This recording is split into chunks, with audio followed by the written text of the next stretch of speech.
अब नहीं, मेरे को तो क्या हटाना, मैं तो आपसे लड़ने को तैयार है, तो लेकिन मैं तो परंपराएं सेट करने में निकल गई मेरी जिंदगी कि मैं सीपीएस का कायदा सेट करूं, मैं डिप्टी सीएम का सेट करूं, मैं लीडर ऑफ ऑपोजिशन का सेट करूं।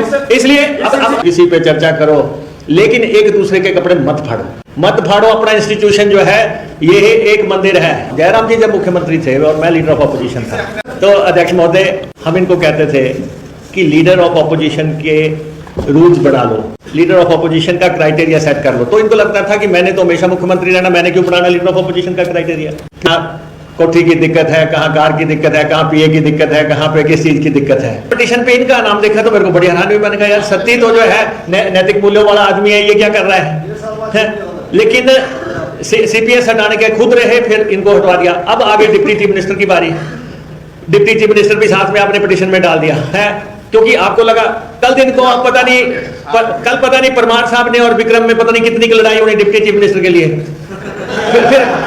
फिर आप लड़ेंगे कि यार मुकेश को क्या क्या मिलता था, उसको कोई गाड़ी मिलती थी कि नहीं मिलती थी, उसको घर मिलता था कि नहीं मिलता, क्या मिलता था। फिर उस पे आएंगे। अभी आप कह रहे हैं कि डिप्टी चीफ मिनिस्टर का फैसला जो है हाई कोर्ट में तो चलो आपने वापस लिया, सुप्रीम कोर्ट ने फैसला कर दिया कि सारा ठीक है ये, और डिप्टी चीफ मिनिस्टर पूरी कंट्री में है और 2-2, 3-3 है। जब मुख्यमंत्री थे और मैं लीडर ऑफ ऑपोजिशन था, तो अध्यक्ष महोदय हम इनको कहते थे कि लीडर ऑफ ऑपोजिशन के रूल्स बना लो, लीडर ऑफ ऑपोजिशन का क्राइटेरिया सेट कर लो। तो इनको लगता था कि मैंने तो हमेशा मुख्यमंत्री रहना, मैंने क्यों बनाना लीडर ऑफ ऑपोजिशन का क्राइटेरिया। फिर अब ये बने, अब इनको दिक्कतें समझ आ रही कि कहाँ कोठी की दिक्कत है, कहाँ कार की दिक्कत है, कहाँ पीए की दिक्कत है, कहाँ पे किस चीज की दिक्कत है।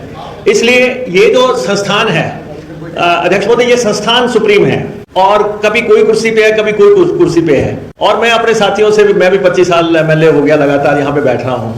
मेरा आप लोगों से एक आग्रह जरूर रहेगा कि आप ठीक है भ्रष्टाचार पे चर्चा करो, किसी पे चर्चा करो, लेकिन एक दूसरे के कपड़े मत फाड़ो। अपना इंस्टीट्यूशन जो है ये एक मंदिर है।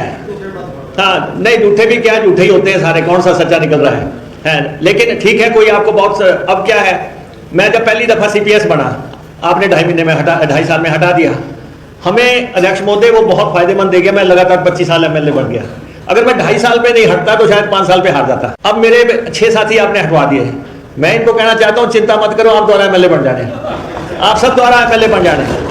अब आजकल नहीं ऐसा ही होता है, देखो नहीं ठाकुर साहब, एक बात मैं आपको बताऊं कि अब जैसे आपने सीपीएस पे पिटीशन कर दी, हमारे सत्ती जी, मैं इनका बड़ा सम्मान करता हूं और मैं इनको नैतिक मूल्यों के नाते मैं इनकी कदर भी करता हूं, लेकिन ये खुद सीपीएस रहे, इन्होंने पिटीशन डाल दी सीपीएस के खिलाफ, अपने टाइम में पूरा रहे ठोक बजा के।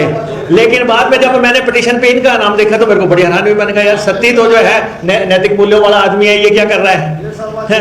लेकिन सीपीएस हटाने के खुद रहे, फिर इनको हटवा दिया। अब आगे डिप्टी चीफ मिनिस्टर की बारी।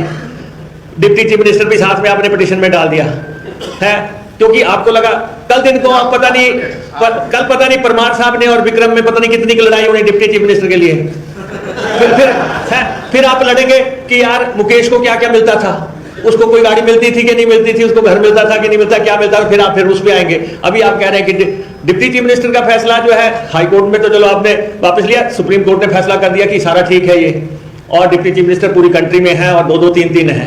अब नहीं, मेरे को तो क्या हटाना, मैं तो आपसे लड़ने को तैयार है, तो लेकिन मैं तो परंपराएं सेट करने में निकल गई मेरी जिंदगी कि मैं सीपीएस का कायदा सेट करूं, मैं डिप्टी सीएम का सेट करूं, मैं लीडर ऑफ ऑपोजिशन का सेट करूं।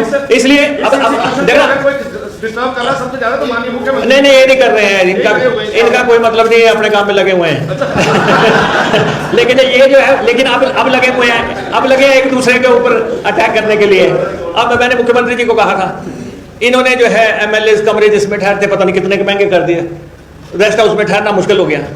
जितने लोग जाते हैं इतना बिल आ रहा है। जब हम जाते हैं लोग सारे कहते हैं इनकी वेतन रोक दो, इनका भत्ता रोक दो, इसको फलां भत्ता का, इसको टेलीफोन भत्ता का मिलता है। जबकि लोग आते हैं सवेरे ही कहते हैं कि जी आपके पास आए हैं, मेरा इलाज आप करा दो, मेरी मदद आप कर दो, आप फलां कर दो।